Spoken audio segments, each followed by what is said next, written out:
रुपए प्रति क्विंटल मिलेगा। अब मैं आपसे पूछना चाहता हूं,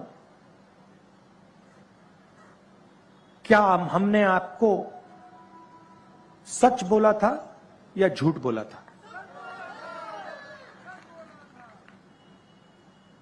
हमने 15-20 बातें नहीं की थी, हमने 4-5 बातें बोली थी, मगर जो हमने स्टेट से बोला वो हमने करके दिखाया। एक और बात, हमने वायदा किया था कि छत्तीसगढ़ में किसानों को 2,500 रुपए क्विंटल मिलेगा। किया था ना? आज क्या रेट है? आज 2,500 है या 2,640 है? 2,640 है। तो जो हमने वायदा किया था उससे हम आगे निकल गए हैं।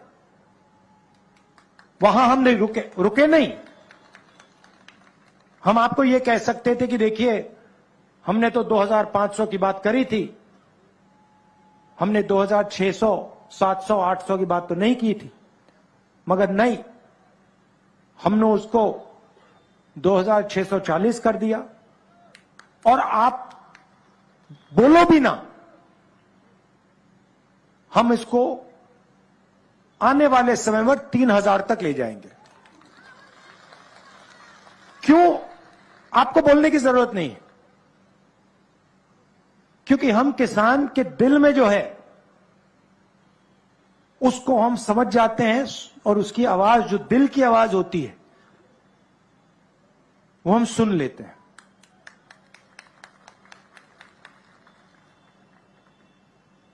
आज सुबह किसानों के साथ, मजदूरों के साथ बघेल जी और मैंने थोड़ा काम किया, बातचीत की, और सारे के सारे किसान, सब ने हमें कहा कि जो सरकार ने उनके लिए पिछले 5 साल में किया है, उससे पहले किसी सरकार ने ऐसा काम नहीं किया है। 2,500 रुपए प्रति क्विंटल, कर्जा माफ, बिजली बिल हाफ, किसान न्याय योजना में 23,000 करोड़ रुपए 26 लाख किसानों को, मजदूरों को 7,000 रुपए हर साल, 5 लाख मजदूरों को फायदा मिला। अब देखिए कांग्रेस पार्टी का तरीका देखिए। आज सुबह किसानों से बात हुई, मजदूरों से बात हुई, मजदूरों ने हमें कहा, बघेल जी को, साहू जी को, टीएस जी को, मुझे कि 7,000 रुपए थोड़ा कम है। मैंने बघेल जी से गाड़ी में बात की और हमने निर्णय ले लिया कि 7,000 नहीं, अब 10,000 रुपए हो जाएगा।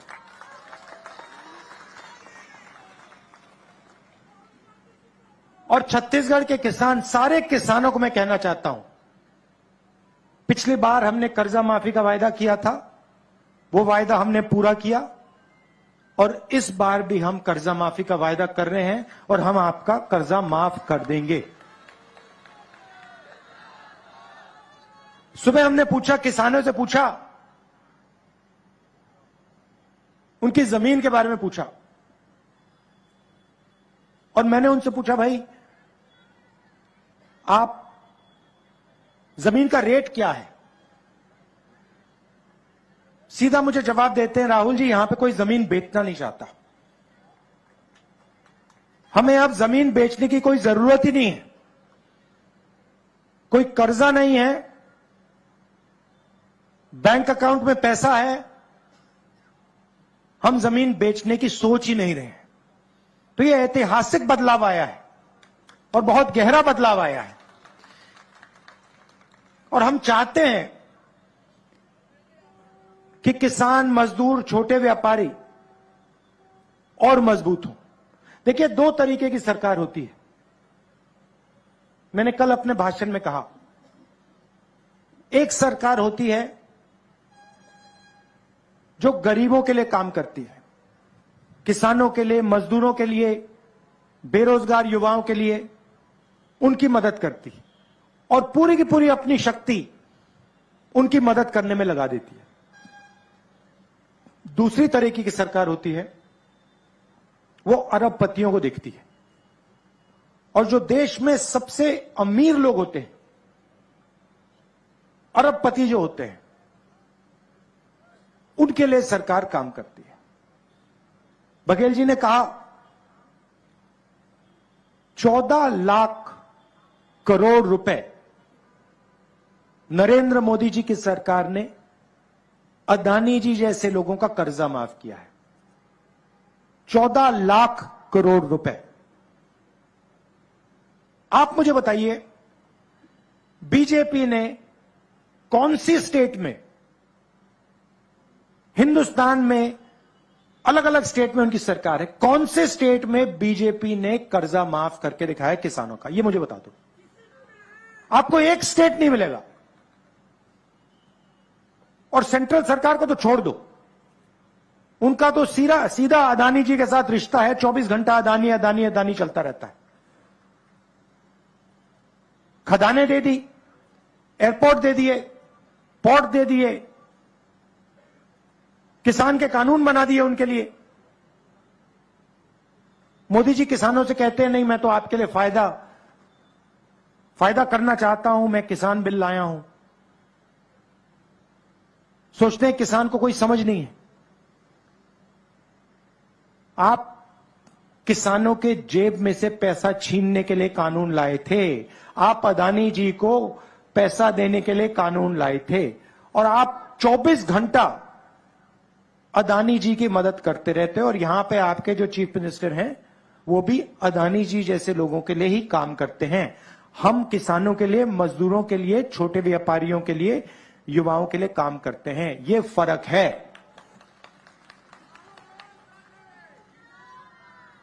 अब देखिए दूसरी बात, जहां भी बीजेपी के नेता जाते हैं वो गरीब लोग से कहते हैं, देखो हिंदी पढ़ो, छत्तीसगढ़ी और अंग्रेजी की कोई जरूरत नहीं है, हिंदी की जरूरत है। हमारी सोच दूसरी है। हम कहते हैं हिंदी जरूरी है, छत्तीसगढ़ी जरूरी है और अंग्रेजी भी जरूरी है। क्यों? अगर आप में से किसी को छत्तीसगढ़ में किसी से बात करनी है तो छत्तीसगढ़ी का प्रयोग होगा। अगर आप यूपी जाएंगे, बिहार जाएंगे, बाकी हिंदुस्तान में जाएंगे तो हिंदी का प्रयोग होगा।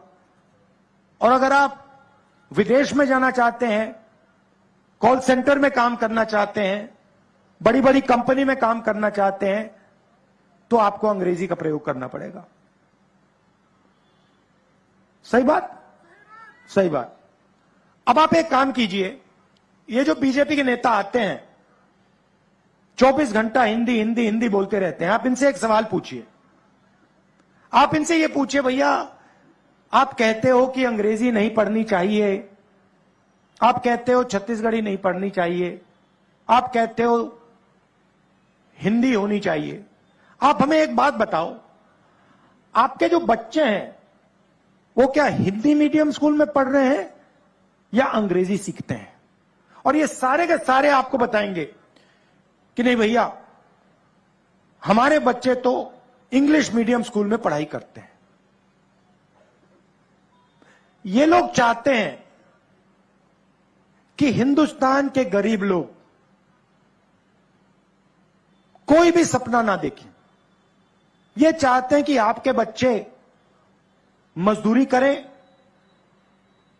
और उनके बच्चे अंग्रेजी में बात करें, विदेश जाएं, बड़ी बड़ी कंपनियां चलाएं, कॉल सेंटर में काम करें, इंजीनियर बने, डॉक्टर बने। हम चाहते हैं कि छत्तीसगढ़ का गरीब से गरीब युवा बड़े से बड़ा सपना देखे। अगर उसे इंजीनियर बनना है, अमेरिका में जाके काम करना है, कॉल सेंटर में काम करना है, लॉयर बनना है, डॉक्टर बनना है, उसके पास सारे के सारे हथियार हों। अगर उसे छत्तीसगढ़ी की जरूरत हो, छत्तीसगढ़ी, अगर उसे अंग्रेजी की जरूरत हो, अंग्रेजी, अगर उसे हिंदी की जरूरत हो तो हिंदी। यह हमारी सोच है और इसीलिए पूरे छत्तीसगढ़ में हमने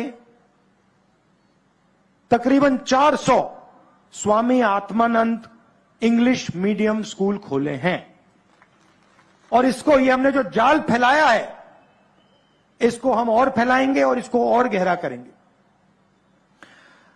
33 नई यूनिवर्सिटीज एस्टेब्लिश की हैं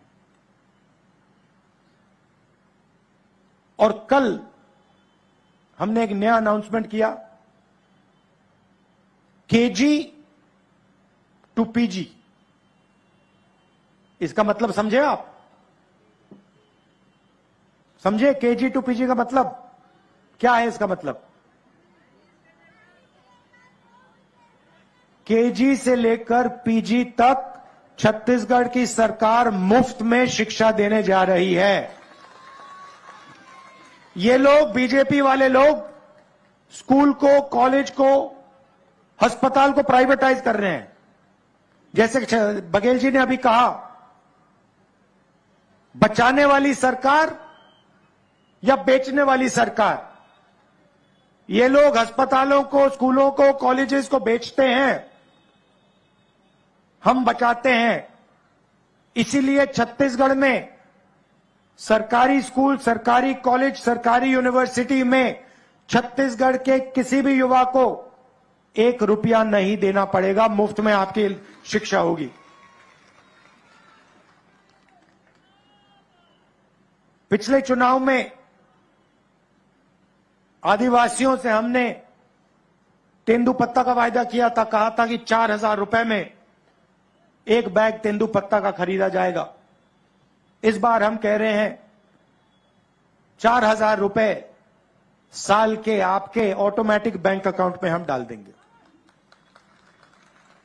और जो आपके जंगल में जो चीजें उगती हैं, तेंदुपत्ता, इमली, इनके लिए हम 10 रुपए एक्स्ट्रा एमएसपी में डाल देंगे। भाइयों और बहनों, एक और बहुत बड़ा मुद्दा है और शायद वो हिंदुस्तान की राजनीति के लिए, हिंदुस्तान के प्रगति के लिए सबसे बड़ा मुद्दा है। उसको हम जाति जनगणना कहते हैं, कास्ट सेंसस।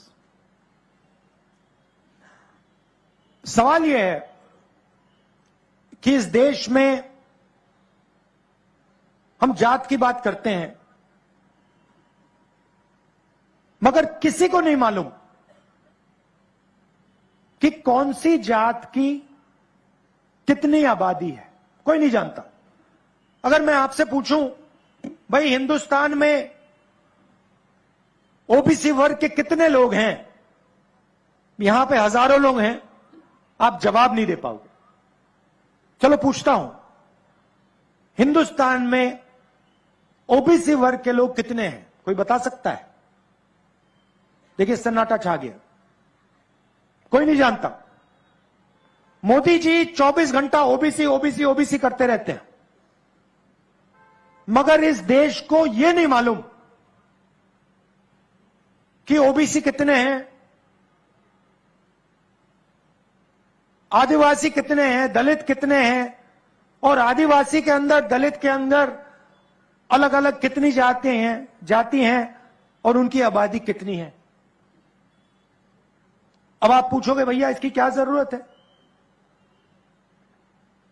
बीजेपी के लोग कहते हैं भैया क्या जरूरत है, देश को क्यों पता लगे ओबीसी कितने हैं? मैं आपको बताता हूं। अगर हम भागीदारी की बात करते हैं, अगर हम देश की हिस्सेदारी की बात करते हैं तो हमें पता लगाना पड़ेगा कि अलग अलग जातों में कितने लोग हैं। मैं उदाहरण देता हूं आपको। हिंदुस्तान की सरकार को एमपी नहीं चलाते। लोग सोचते हैं कि भाई लोकसभा और राज्यसभा के मेंबर ऑफ पार्लियामेंट हिंदुस्तान की सरकार को चलाते हैं, मगर जो सच्चाई जानता है वो आपको 1 मिनट में कह देगा कि हिंदुस्तान की सरकार को 90 आईएएस के ऑफिसर्स चलाते हैं। आप सिर हिला रहे हैं, सही बोला ना मैंने? मतलब 90 लोग हैं जो इस देश की सरकार को चलाते हैं। उनको हम secretary to government of India कहते हैं। सबसे बड़ा अफसर होता है कैबिनेट सेक्रेटरी और उसके नीचे 90 अफसर होते हैं secretary to government of India. ये लोग हिंदुस्तान की सरकार चलाते हैं। कैसे चलाते हैं? मनरेगा में कितना पैसा जाता है ये निर्णय लेते हैं।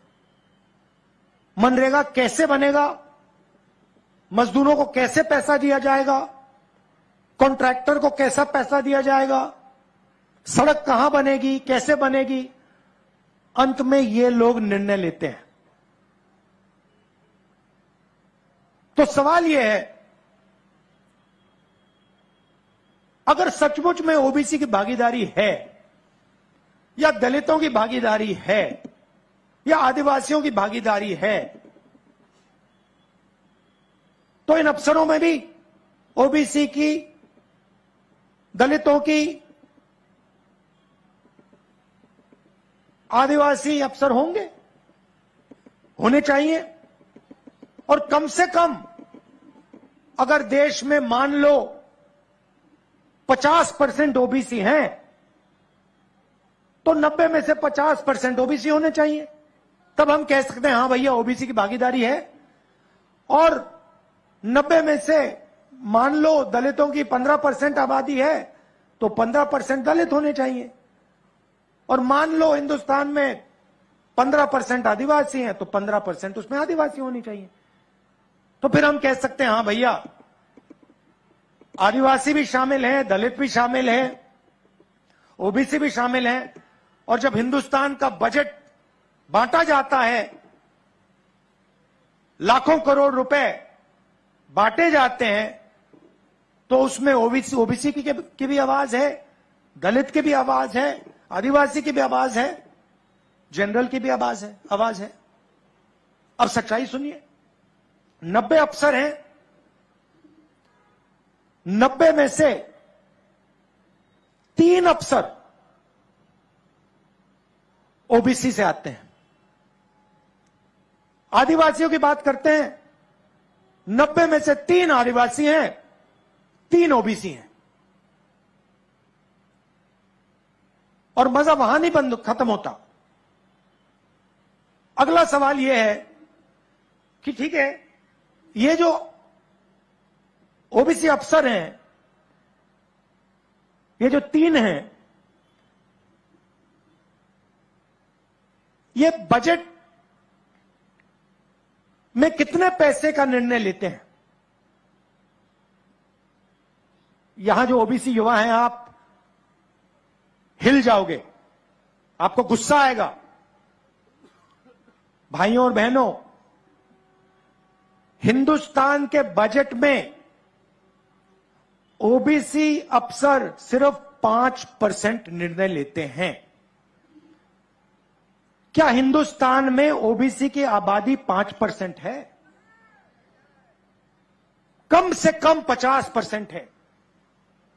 तो ओबीसी युवाओं को नरेंद्र मोदी से यह सवाल पूछना चाहिए, हमारी आबादी 50%, आप 24 घंटे कहते हो ओबीसी सरकार, ओबीसी सरकार, ओबीसी सरकार, और हमारा हक 5%। ये किसका बेवकूफ बना रहे हो आप? यह सवाल हिंदुस्तान के हर ओबीसी युवा को नरेंद्र मोदी से पूछना चाहिए। चलिए अब आदिवासियों की बात करते हैं। यहां आदिवासी हैं। भाइयों और बहनों, ओबीसी 5% निर्णय लेते हैं। आदिवासी कितना लेते हैं? आदिवासी युवा, आप अच्छी तरह सुनो। अगर हिंदुस्तान की सरकार 100 रुपए खर्च करती है तो हिंदुस्तान के आदिवासी अफसर 100 में से 10 पैसे का निर्णय लेते हैं। ओबीसी 5% और आदिवासी 0.1% निर्णय लेते हैं। और सुनना है तो दलित 1% निर्णय लेते हैं। इसीलिए जाति जनगणना की जरूरत है। हम जानना चाहते हैं कि इस देश में ओबीसी 5% निर्णय ले रहे हैं, उनकी आबादी क्या 5% है या 50%? और अगर 50% है तो नरेंद्र मोदी जी की सरकार में जो हो रहा है वो सरासर अन्याय है। इसीलिए कांग्रेस पार्टी अपनी मीटिंग में कह रही है, मैं कह रहा हूं, बघेल जी कह रहे हैं, खारगे जी कह रहे हैं कि कांग्रेस पार्टी ने जो जनगणना की थी, जाति जनगणना की थी, आंकड़े आपके पास हैं मोदी जी, उनको आप पब्लिक कर दीजिए। देश के आदिवासियों को, दलितों को, पिछड़ों को आप बता दीजिए उनकी आबादी कितनी है। डरने की क्या जरूरत है? नरेंद्र मोदी जी यहां आते हैं, लंबे लंबे भाषण देते हैं, कहते हैं मैं ओबीसी हूं, मगर यह नहीं कह सकते कि भैया मैं ओबीसी हूं, मैं जानना चाहता हूं कि इस देश में मेरे जैसे ओबीसी कितने हैं। यह नरेंद्र मोदी की नहीं कहते। क्यों नहीं कहते? क्योंकि ओबीसी के लिए काम ही नहीं करते, वो अदानी जी के लिए काम करते हैं। और अगर उन्होंने कह दिया, गलती से भी कह दिया कि भैया जाति जनगणना होनी चाहिए, तो जो वो अदानी जी के जेब में डाल रहे हैं वो नहीं डाल पाएंगे। तो हमने तो निर्णय ले लिया है, जैसे ही हमारी सरकार दिल्ली में आएगी हम उसी दिन जाति जनगणना का काम शुरू कर देंगे। और यहां पे छत्तीसगढ़ में हमारी सरकार आएगी तो जाति का सेंसस उसी दिन छत्तीसगढ़ में शुरू हो जाएगा। कर्नाटक में शुरू हो गया है, राजस्थान में शुरू हो गया है, यहां पे भी हम काम शुरू कर देंगे। किसानों का कर्जा माफ होगा और एक ऐसी सरकार आएगी जो किसानों की रक्षा करेगी, जो किसानों की, मजदूरों की आवाज सुनेगी और उनको सुनकर सरकार चलाई जाएगी। हमने यह भी कहा था कि धान के लिए छत्तीसगढ़ के किसानों को 2,500 रुपए प्रति क्विंटल मिलेगा। अब मैं आपसे पूछना चाहता हूं, क्या हमने आपको सच बोला था या झूठ बोला था? हमने 15-20 बातें नहीं की थी, हमने 4-5 बातें बोली थी, मगर जो हमने स्टेट से बोला वो हमने करके दिखाया। एक और बात, हमने वायदा किया था कि छत्तीसगढ़ में किसानों को 2,500 रुपए क्विंटल मिलेगा। किया था ना? आज क्या रेट है? आज 2,500 है या 2,640 है? 2,640 है।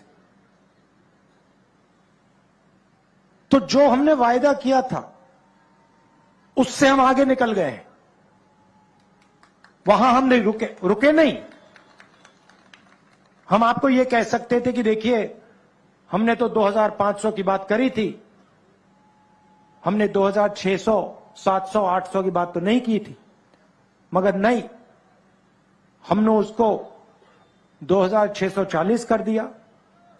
और आप बोलो भी ना हम इसको आने वाले समय में 3,000 तक ले जाएंगे।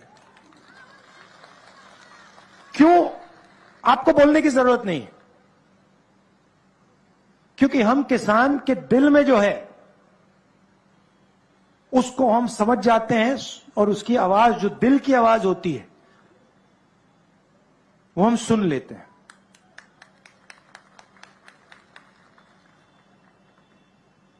आज सुबह किसानों के साथ, मजदूरों के साथ बघेल जी और मैंने थोड़ा काम किया, बातचीत की, और सारे के सारे किसान, सब ने हमें कहा कि जो सरकार ने उनके लिए पिछले 5 साल में किया है, उससे पहले किसी सरकार ने ऐसा काम नहीं किया है। 2,500 रुपए प्रति क्विंटल, कर्जा माफ, बिजली बिल हाफ, किसान न्याय योजना में 23,000 करोड़ रुपए 26 लाख किसानों को, मजदूरों को 7,000 रुपए हर साल, 5 लाख मजदूरों को फायदा मिला।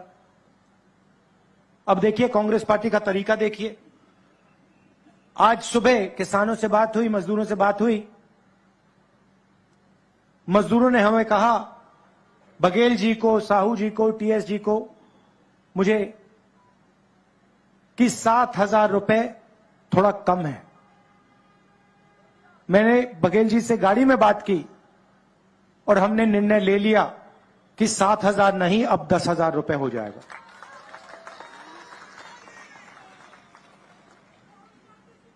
और छत्तीसगढ़ के किसान, सारे किसानों को मैं कहना चाहता हूं, पिछली बार हमने कर्जा माफी का वायदा किया था, वो वायदा हमने पूरा किया, और इस बार भी हम कर्जा माफी का वायदा कर रहे हैं और हम आपका कर्जा माफ कर देंगे। सुबह हमने पूछा, किसानों से पूछा, उनकी जमीन के बारे में पूछा, और मैंने उनसे पूछा, भाई आप जमीन का रेट क्या है? सीधा मुझे जवाब देते हैं, राहुल जी, यहां पे कोई जमीन बेचना नहीं चाहता, हमें अब जमीन बेचने की कोई जरूरत ही नहीं है, कोई कर्जा नहीं है, बैंक अकाउंट में पैसा है, हम जमीन बेचने की सोच ही नहीं रहे हैं। तो यह ऐतिहासिक बदलाव आया है और बहुत गहरा बदलाव आया है, और हम चाहते हैं कि किसान, मजदूर, छोटे व्यापारी और मजबूत हो। देखिए, 2 तरीके की सरकार होती है। मैंने कल अपने भाषण में कहा, एक सरकार होती है जो गरीबों के लिए काम करती है, किसानों के लिए, मजदूरों के लिए, बेरोजगार युवाओं के लिए उनकी मदद करती है और पूरी की पूरी अपनी शक्ति उनकी मदद करने में लगा देती है। दूसरी तरीके की सरकार होती है, वो अरबपतियों को देखती है, और जो देश में सबसे अमीर लोग होते हैं, अरबपति जो होते हैं, उनके लिए सरकार काम करती है। बघेल जी ने कहा 14 लाख करोड़ रुपए नरेंद्र मोदी जी की सरकार ने अदानी जी जैसे लोगों का कर्जा माफ किया है। 14 लाख करोड़ रुपए। आप मुझे बताइए, बीजेपी ने कौन सी स्टेट में, हिंदुस्तान में अलग अलग स्टेट में उनकी सरकार है, कौन से स्टेट में बीजेपी ने कर्जा माफ करके दिखाया किसानों का? ये मुझे बता दो। आपको एक स्टेट नहीं मिलेगा। और सेंट्रल सरकार को तो छोड़ दो, उनका तो सीधा अदानी जी के साथ रिश्ता है, 24 घंटा अदानी अदानी अदानी चलता रहता है। खदानें दे दी, एयरपोर्ट दे दिए, पोर्ट दे दिए, किसान के कानून बना दिए उनके लिए।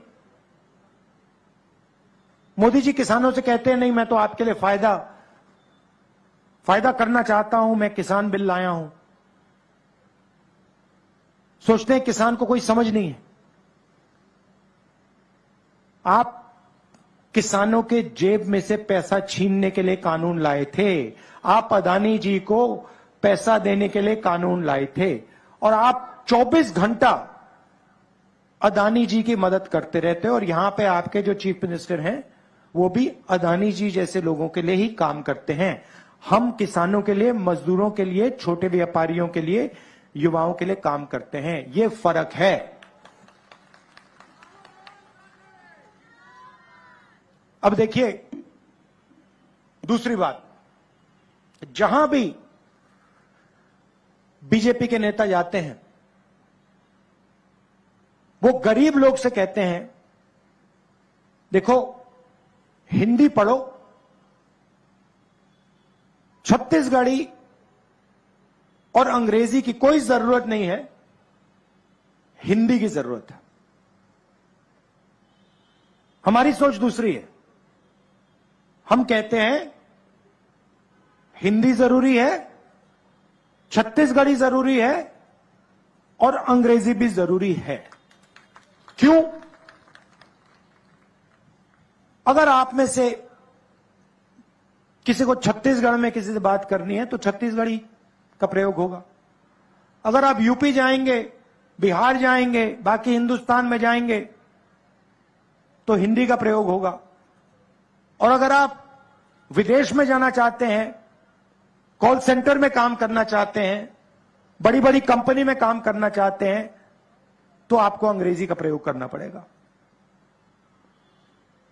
सही बात? सही बात। अब आप एक काम कीजिए, ये जो बीजेपी के नेता आते हैं 24 घंटा हिंदी हिंदी हिंदी बोलते रहते हैं, आप इनसे एक सवाल पूछिए। आप इनसे ये पूछिए भैया आप कहते हो कि अंग्रेजी नहीं पढ़नी चाहिए, आप कहते हो छत्तीसगढ़ी नहीं पढ़नी चाहिए, आप कहते हो हिंदी होनी चाहिए।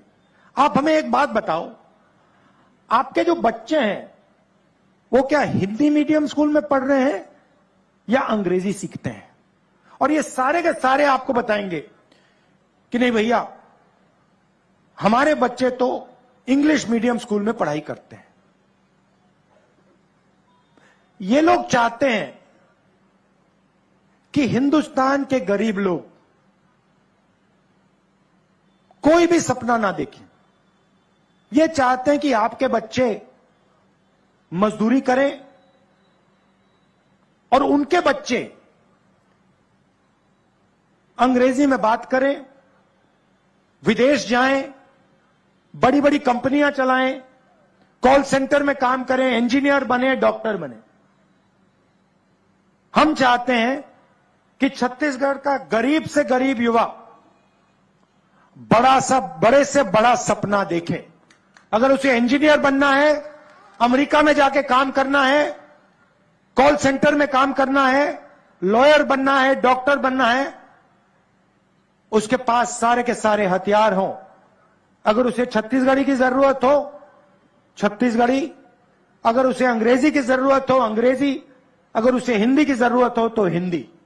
यह हमारी सोच है और इसीलिए पूरे छत्तीसगढ़ में हमने तकरीबन 400 Swami Atmanand English medium school खोले हैं। और इसको ये हमने जो जाल फैलाया है इसको हम और फैलाएंगे और इसको और गहरा करेंगे। 33 नई यूनिवर्सिटीज एस्टैब्लिश की हैं और कल हमने एक नया अनाउंसमेंट किया, केजी टू पीजी। इसका मतलब समझे आप? समझे केजी टू पीजी का मतलब क्या है? इसका मतलब केजी से लेकर पीजी तक छत्तीसगढ़ की सरकार मुफ्त में शिक्षा देने जा रही है। ये लोग, बीजेपी वाले लोग, स्कूल को, कॉलेज को, अस्पताल को प्राइवेटाइज कर रहे हैं। जैसे बघेल जी ने अभी कहा, बचाने वाली सरकार या बेचने वाली सरकार। ये लोग अस्पतालों को, स्कूलों को, कॉलेजेस को बेचते हैं, हम बचाते हैं। इसीलिए छत्तीसगढ़ में सरकारी स्कूल, सरकारी कॉलेज, सरकारी यूनिवर्सिटी में छत्तीसगढ़ के किसी भी युवा को 1 रुपया नहीं देना पड़ेगा, मुफ्त में आपकी शिक्षा होगी।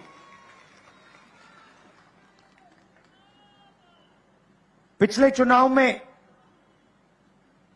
आदिवासियों से हमने तेंदुपत्ता का वायदा किया था, कहा था कि 4,000 रुपए में 1 बैग तेंदुपत्ता का खरीदा जाएगा। इस बार हम कह रहे हैं 4,000 रुपए साल के आपके ऑटोमेटिक बैंक अकाउंट में हम डाल देंगे। और जो आपके जंगल में जो चीजें उगती हैं, तेंदुपत्ता, इमली, इनके लिए हम 10 रुपए एक्स्ट्रा एमएसपी में डाल देंगे। भाइयों और बहनों, एक और बहुत बड़ा मुद्दा है, और शायद वो हिंदुस्तान की राजनीति के लिए, हिंदुस्तान के प्रगति के लिए सबसे बड़ा मुद्दा है। उसको हम जाति जनगणना कहते हैं, कास्ट सेंसस।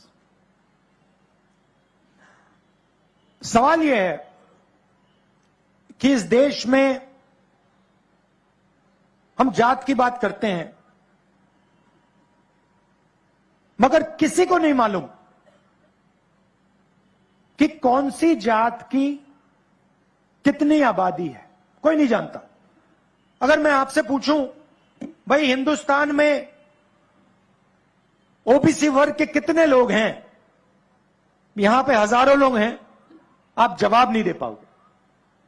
चलो पूछता हूं, हिंदुस्तान में ओबीसी वर्ग के लोग कितने हैं? कोई बता सकता है? देखिए, सन्नाटा छा गया, कोई नहीं जानता। मोदी जी 24 घंटा ओबीसी ओबीसी ओबीसी करते रहते हैं, मगर इस देश को यह नहीं मालूम कि ओबीसी कितने हैं,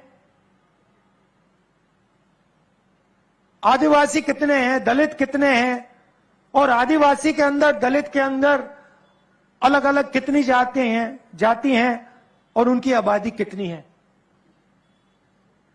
अब आप पूछोगे, भैया इसकी क्या जरूरत है? बीजेपी के लोग कहते हैं, भैया क्या जरूरत है, देश को क्यों पता लगे ओबीसी कितने हैं? मैं आपको बताता हूं। अगर हम भागीदारी की बात करते हैं, अगर हम देश की हिस्सेदारी की बात करते हैं, तो हमें पता लगाना पड़ेगा कि अलग अलग जातों में कितने लोग हैं। मैं उदाहरण देता हूं आपको। हिंदुस्तान की सरकार को एमपी नहीं चलाते।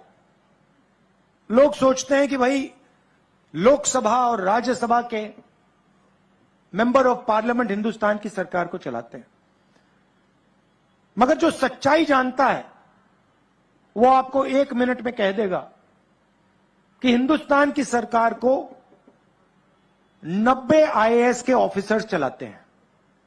आप सिर हिला रहे हैं, सही बोला ना मैंने? मतलब 90 लोग हैं जो इस देश की सरकार को चलाते हैं। उनको हम secretary to government of India कहते हैं। सबसे बड़ा अफसर होता है कैबिनेट सेक्रेटरी, और उसके नीचे 90 अफसर होते हैं secretary to government of India. ये लोग हिंदुस्तान की सरकार चलाते हैं। कैसे चलाते हैं? मनरेगा में कितना पैसा जाता है, ये निर्णय लेते हैं। मनरेगा कैसे बनेगा, मजदूरों को कैसे पैसा दिया जाएगा, कॉन्ट्रैक्टर को कैसा पैसा दिया जाएगा, सड़क कहां बनेगी, कैसे बनेगी, अंत में ये लोग निर्णय लेते हैं। तो सवाल यह है, अगर सचमुच में ओबीसी की भागीदारी है या दलितों की भागीदारी है या आदिवासियों की भागीदारी है, तो इन अफसरों में भी ओबीसी की, दलितों की, आदिवासी अफसर होने चाहिए। और कम से कम अगर देश में मान लो 50% ओबीसी हैं, तो 90 में से 50% ओबीसी होने चाहिए। तब हम कह सकते हैं हां भैया ओबीसी की भागीदारी है। और 90 में से मान लो दलितों की 15% आबादी है, तो 15% दलित होने चाहिए। और मान लो हिंदुस्तान में 15% आदिवासी हैं, तो 15% उसमें आदिवासी होनी चाहिए। तो फिर हम कह सकते हैं हां भैया आदिवासी भी शामिल हैं, दलित भी शामिल हैं, ओबीसी भी शामिल हैं। और जब हिंदुस्तान का बजट बांटा जाता है, लाखों करोड़ रुपए बांटे जाते हैं, तो उसमें ओबीसी की भी आवाज है, दलित की भी आवाज है, आदिवासी की भी आवाज है, जनरल की भी आवाज है। अब सच्चाई सुनिए, 90 अफसर हैं, 90 में से 3 अफसर ओबीसी से आते हैं। आदिवासियों की बात करते हैं, 90 में से 3 आदिवासी हैं, 3 ओबीसी हैं। और मजा वहां नहीं बंद खत्म होता। अगला सवाल यह है कि ठीक है, ये जो ओबीसी अफसर हैं, ये जो 3 हैं, ये बजट में कितने पैसे का निर्णय लेते हैं? यहां जो ओबीसी युवा हैं, आप हिल जाओगे, आपको गुस्सा आएगा। भाइयों और बहनों, हिंदुस्तान के बजट में ओबीसी अफसर सिर्फ 5% निर्णय लेते हैं। क्या हिंदुस्तान में ओबीसी की आबादी 5% है? कम से कम 50% है। तो ओबीसी युवाओं को नरेंद्र मोदी से यह सवाल पूछना चाहिए, हमारी आबादी 50%, आप 24 घंटे कहते हो ओबीसी सरकार, ओबीसी सरकार, ओबीसी सरकार, और हमारा हक 5%। ये किसका बेवकूफ बना रहे हो आप? यह सवाल हिंदुस्तान के हर ओबीसी युवा को नरेंद्र मोदी से पूछना चाहिए। चलिए अब आदिवासियों की बात करते हैं। यहां आदिवासी हैं। भाइयों और बहनों, ओबीसी 5% निर्णय लेते हैं, आदिवासी कितना लेते हैं? आदिवासी युवा, आप अच्छी तरह सुनो। अगर हिंदुस्तान की सरकार 100 रुपए खर्च करती है, तो हिंदुस्तान के आदिवासी अफसर 100 में से 10 पैसे का निर्णय लेते हैं। ओबीसी 5% और आदिवासी 0.1% निर्णय लेते हैं। और सुनना है तो दलित 1% निर्णय लेते हैं। इसीलिए जाति जनगणना की जरूरत है। हम जानना चाहते हैं कि इस देश में ओबीसी 5% निर्णय ले रहे हैं, उनकी आबादी क्या 5% है या 50%? और अगर 50% है, तो नरेंद्र मोदी जी की सरकार में जो हो रहा है वो सरासर अन्याय है। इसलिए कांग्रेस पार्टी अपनी मीटिंग में कह रही है, मैं कह रहा हूं, बघेल जी कह रहे हैं, खारगे जी कह रहे हैं, कि कांग्रेस पार्टी ने जो जनगणना की थी, जाति जनगणना की थी, आंकड़े आपके पास हैं मोदी जी, उनको आप पब्लिक कर दीजिए। देश के आदिवासियों को, दलितों को, पिछड़ों को आप बता दीजिए उनकी आबादी कितनी है। डरने की क्या जरूरत है। नरेंद्र मोदी जी यहां आते हैं, लंबे लंबे भाषण देते हैं, कहते हैं मैं ओबीसी हूं, मगर यह नहीं कह सकते कि भैया मैं ओबीसी हूं, मैं जानना चाहता हूं कि इस देश में मेरे जैसे ओबीसी कितने हैं। यह नरेंद्र मोदी की नहीं कहते। क्यों नहीं कहते? क्योंकि ओबीसी के लिए काम ही नहीं करते, वो अदानी जी के लिए काम करते हैं। और अगर उन्होंने कह दिया, गलती से भी कह दिया कि भैया जाति जनगणना होनी चाहिए, तो जो वो अदानी जी के जेब में डाल रहे हैं वो नहीं डाल पाएंगे। तो हमने तो निर्णय ले लिया है, जैसे ही हमारी सरकार दिल्ली में आएगी हम उसी दिन जाति जनगणना का काम शुरू कर देंगे। और यहां पे छत्तीसगढ़ में हमारी सरकार आएगी तो जाति का सेंसस उसी दिन छत्तीसगढ़ में शुरू हो जाएगा। कर्नाटक में शुरू हो गया है, राजस्थान में शुरू हो गया है, यहां पे भी हम काम शुरू कर देंगे। यह मैं आपसे कहना चाहता था। और जाति जनगणना के बाद पिछड़ों का, दलितों का, आदिवासियों का एक नया चैप्टर लिखा जाएगा। उनकी प्रगति के लिए, उनके विकास के लिए ऐतिहासिक काम शुरू हो पाएगा। किसानों का कर्जा माफ होगा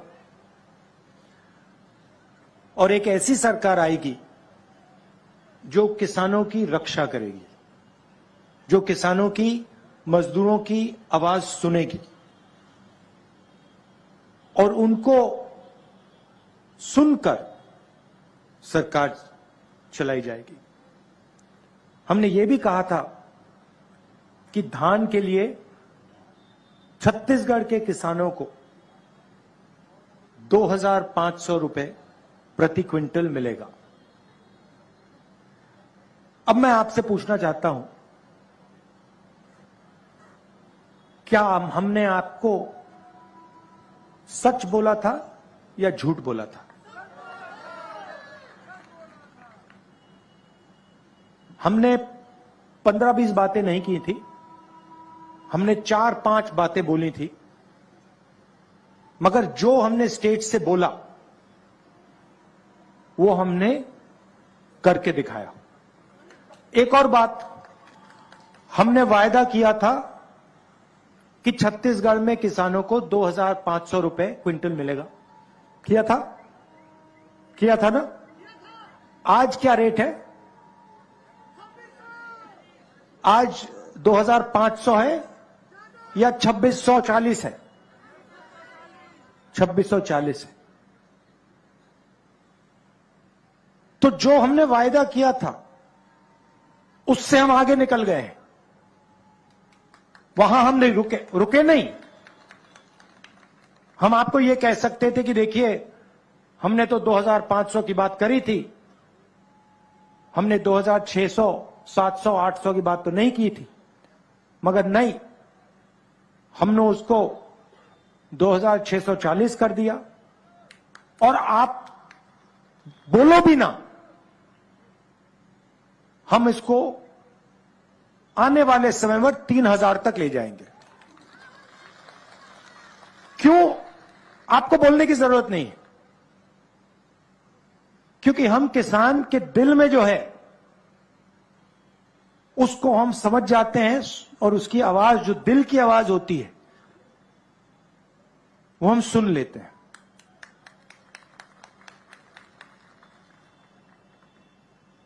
आज सुबह किसानों के साथ, मजदूरों के साथ बघेल जी और मैंने थोड़ा काम किया, बातचीत की, और सारे के सारे किसान, सब ने हमें कहा कि जो सरकार ने उनके लिए पिछले 5 साल में किया है उससे पहले किसी सरकार ने ऐसा काम नहीं किया है। 2,500 रुपए प्रति क्विंटल, कर्जा माफ, बिजली बिल हाफ, किसान न्याय योजना में 23,000 करोड़ रुपए 26 लाख किसानों को, मजदूरों को 7,000 रुपए हर साल, 5 लाख मजदूरों को फायदा मिला। अब देखिए कांग्रेस पार्टी का तरीका देखिए। आज सुबह किसानों से बात हुई, मजदूरों